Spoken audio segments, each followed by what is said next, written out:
All right, hello everybody. We're gonna try to do this in one take. So I finally installed my garage and it has basically everything complete. Just 2 more inspections left, a final inspection over everything and a final electrical. They already did the rough electrical. Basically, they just need to see that, hey, it's actually finished. No more work is gonna be done to it. So let's go over everything that I've learned / done for this project. So right here, we're gonna have a couple things. So this is a metal garage. So I, for one, have extra 2x4. I got a ton of extra wood over there. But I put an extra 2x4 here with these L brackets. These are like $5 at Home Depot. So I got these L brackets in here to create something that I can screw on to. Then you need whatever circuitry you want. I'm not gonna go over circuitry in this video. I just have literally a 12 gauge 20 amp outlet there. That's all it is. Then I have a 100 amp box. You can buy these at Home Depot. Everything I'm going to say here is from Home Depot or special ordered for certain electrical things that was not in stock at Home Depot. But this is a 100 amp box, not the flush mount box. This is just like the put onto the wall kind of box. So you can see I have it screwed in here to the board. So I have it screwed in there. The 100 amp box doesn't come with this. This right here is a ground, or just really it's just a connection pin, just like this one right here. So you need to buy one of those, or like a few bucks, maybe $5 to get one of those so you can be able to install a ground to this thing. So my ground, as you can tell, is right here. I got my ground attached to it. Basically turning that whole thing into a grounding pin for the whole box. So that goes down and then into here. You can see it just kind of comes in here, down and then into the ground. So how I did that is, well, really this is just any kind of copper basically. This is a really thick one, but this is just some kind of grounding wire that you can use. There might be certain things, but they passed here because they're super lenient on that kind of stuff. But that copper goes in here into this pipe, or not pipe, but this basically this copper bar. This copper bar is an 8-foot bar that you literally have to pound in. I literally using my tamping rod right here and tamped it in. Took me for like an hour or so, but yeah, I tamped that thing in and it's connected to that. That makes it so I have a ground for this entire building, a separate ground from the house.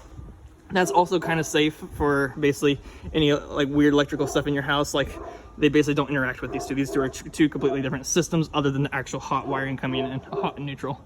So yeah, you have to get yourself an 8 foot piece of that. You need to get a tie-in like this. This is like a few bucks for a tie-in to get this thing in here. Make sure you get the same size for these. I think this is a 1/2 inch and this is like meant for a 1/2 inch. So there's the 2 pieces you need to have the wire come in there and you just tighten it on. Now, with that said, the wiring I used to get into this box is this. It's a black, a white, and a red wire. So my black and red are my hots. As you can tell, one's going to here, and then black's going to here. Basically, and you can see these are basically attached. I actually don't know if they're attached underneath, but they're basically attached, meaning that that's basically fueling the entire system here. This black and red. So this whole bar right here is hot, and then this white is the neutral. Neutral going in here, turning this whole bar right here into the neutral. So, you know, power comes in, power goes out.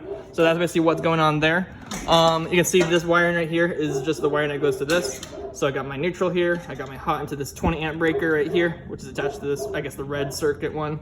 And yeah, that's it. So this is six stranded THN. That's what it is at Home Depot. Get the size that you need. I think this is 60 feet. So that'll tell you. This is a 50 amp that I have in this box, or a 50 amp on the other end that goes to here. So it turns this into a 50 amp box. So this is going through 60 feet of wire to the house to a 50 amp breaker. We'll take a look on the other side of there for now, but in order to get this over there, you have to, well, I'm doing a buried line. So I have this, I think this is Schedule 40 gray piping, like it's the gray stuff that you can get at Home Depot or whatever. I got, how many did I get? I think I got like $40 worth of piping, just like a bunch of these sections that are all kind of glued to, or what do you call it, cemented together, like with this acetone and the cement itself. So basically I have this all in here. It's all have a lot of connectors all the way over to the house. Then you can see it comes up, over, and then into the house.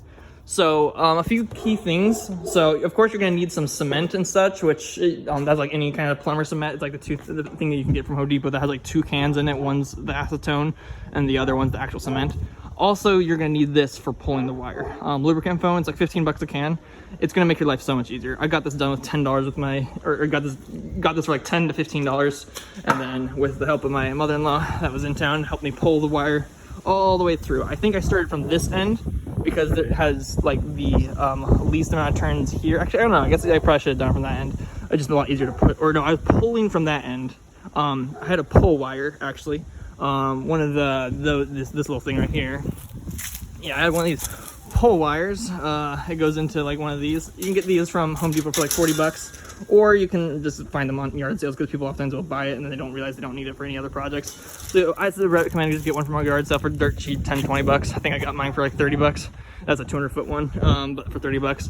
But yeah, so basically I had the pull wire all the way through. So I was pulling from that end with the pull wire, and then we were putting the wire, the actual 3-stranded wire, all at the same time through this end. I don't know if three all at the same time is the best, but it worked for us. It's just a lot of pushing and pulling, and we got it all the way through this 40 schedule piping. Another thing to note, this piping is 18 inches under. 18 inches being the top of the piping is 18 inches from the top of the surface. That's what it is around here. That's what we need. So 18 inches down, then it goes up. I need to probably attach this to the wall if I want to just make sure it's secure for long periods of time. Just helps secure that, and really just put one here, put another thing here. So I'll get that done eventually. Basically I just need to get some you know, concrete Tapcom like screws and just screw it in basically. So that's all I need to do there for now. I use just, you know, whatever foam, expanding foam that you might have to like seal that off, and I have the wire going in through the other end. So let's go into the house and I'll show you from the end what it looks like. Hello doggy, go check out my dog channel. She has her own YouTube channel. She's super cute. I need to upload more videos to it. All right, but now we are on the inside of the house. This is the other side coming in. So you can see there's the expanding foam and the piping going right here. So I pulled that wire. You can see I probably grabbed a couple feet of extra wire. It might be good. You can also cut it off if you want. I don't know. I'm pretty sure they don't like you doing this, but like having extra wire in your wall. But since this is my house and I know exactly what's everything about it, and I make videos like these to make sure I know everything in it, so for future use, that's a thing. So this wire is coming up into my breaker from down below, and then over to a 50 amp Eaton breaker. This is it. I have a whole Eaton setup here. That's just what I have for a breaker. Do whatever you need for yours. Sadly, I think these things are starting to be discontinued at Home Depot. I had a special order, this 50 amp one. But yeah, that is everything I did for this installation, for electrical at least. So yeah, if you guys have any questions, or if you have comments because you see something that's maybe not up to standard, even though it did pass here in inspection, my city's pretty good about inspecting, just comment down below. I'm always open to learning, and it's always good for other people to learn how this stuff works too. And yes, I know this is not fully labeled. We're still doing renovations, as you can tell, these walls.